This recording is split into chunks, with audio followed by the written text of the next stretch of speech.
Tahu nggak, 9 dari 10 miliarder dunia menjadikan passive income sebagai sumber utama kekayaan mereka. Apa itu passive income? Apakah harus jadi miliarder dulu untuk bisa punya passive income? Gimana cara punya passive income? Tonton video ini sampai habis.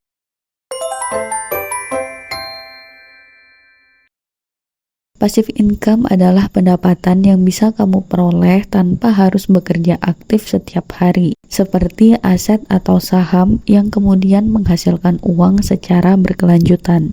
Contohnya menyewakan rumah, menjual produk digital, dan investasi saham. Ada banyak jenis passive income yang sudah terbukti berhasil dan populer di Indonesia.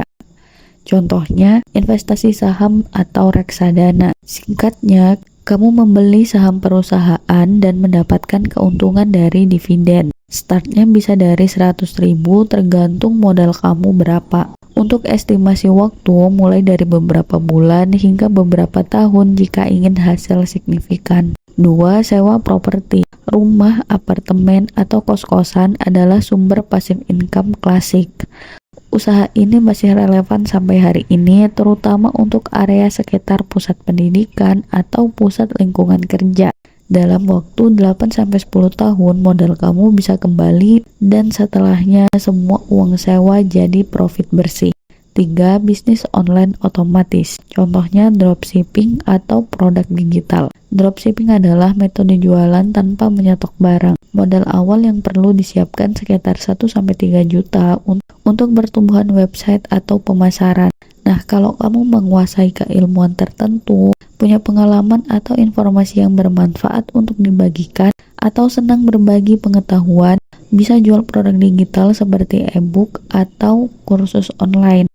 Modal awal dan pemasarannya sekitar 1-3 juta. Jika kamu berhasil branding dan menjual produk dengan baik, keuntungannya bisa terus mengalir.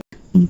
Afiliasi dan monetisasi. Bergabung dengan program afiliasi dari marketplace atau membuat konten di YouTube bisa menjadi sumber passive income. Langkah awalnya cukup mudah, cukup gunakan ponsel untuk membuat konten berkualitas dan dedikasi waktu, ketekunan, serta kesabaran. 1. Tentukan tujuan. Tanyakan ke diri sendiri apa yang ingin dicapai. Apakah penghasilan tambahan, kebebasan waktu, atau tabungan masa depan? 2. Pilih jenis passive income yang cocok. Kamu nggak harus membuka semua sumber passive income, apalagi untuk pemula. Lebih baik pilih jenis passive income yang cocok, sesuaikan dengan minat, modal, dan waktu yang kamu miliki. Rencana jangka panjang. 4. Mulai sekarang. Mulai sekarang, jangan tunda-tunda lagi. Kamu akan belajar dan berbenah seiring berjalannya waktu. Jadi tidak perlu menunggu sempurna dulu. 5. Monitor dan keseimbangan. Passive income juga butuh pemeliharaan. Investasi saham butuh evaluasi. Bisnis online butuh pembaharuan konten. Dan properti butuh perawatan. Monitoring semuanya agar passive income kamu terjaga sampai ia membuahkan hasil yang baik. Berapa lama waktu yang dibutuhkan untuk bisa menikmati hasil passive income? Kalau kamu investasi saham, estimasi waktunya sekitar 6 bulan sampai 5 tahun, tergantung tujuan dan modal. Kalau kamu pilih properti, estimasi waktunya 5-10 tahun untuk balik modal, tapi hasilnya stabil. Kalau kamu pilih bisnis online, baik afiliasi, konten kreator, dropshipping, dan sejenisnya, estimasi waktu yang dibutuhkan 3-18 bulan dengan syarat kamu konsisten membangun audiens. Hal yang perlu diingat dari passive income adalah hasilnya pasti nggak instan, karena passive income beda dengan gaji.